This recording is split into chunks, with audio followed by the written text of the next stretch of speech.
Kailan po kayo unang nagkaroon ay kumita ng bilyon sa construction industry? Anong taon po yun?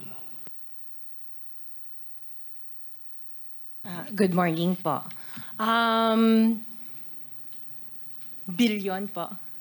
Opo, kwento nung, narinig po namin sa television, sinasabi nyo sa interview nyo dahil tinanong kayo kung anong naging gateway para gumanda ang buhay nyo. Sabi nyo kayo hindi naman nakakaangat nung araw.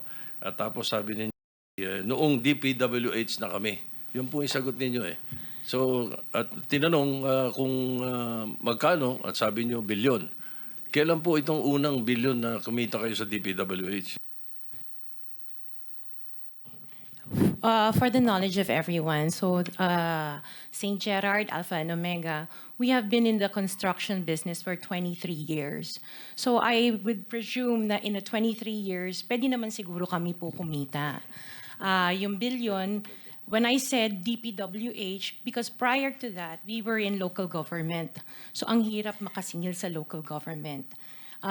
They spliced the video that was taken of me and just mentioned the DPWH. So, contractor na po kami for 23 years. So you're saying that the television station and the persons interviewing you edited your answers?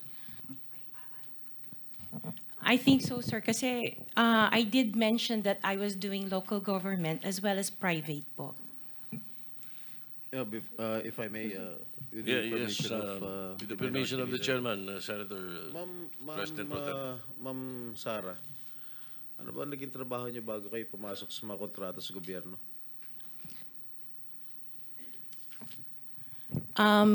My father was a contractor before. Nangongontrata rin Pero siya? yes po, Nangongontrata rin sa for DPWH? LGU po.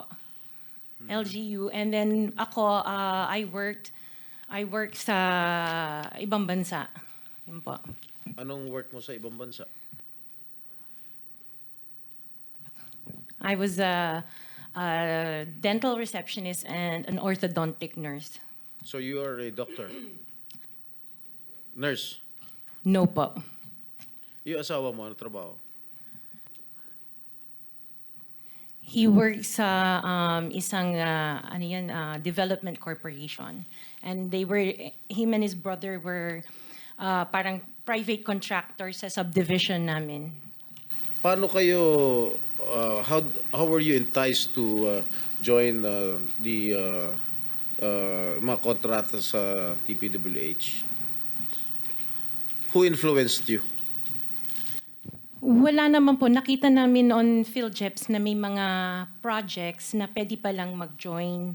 So we joined the bidding.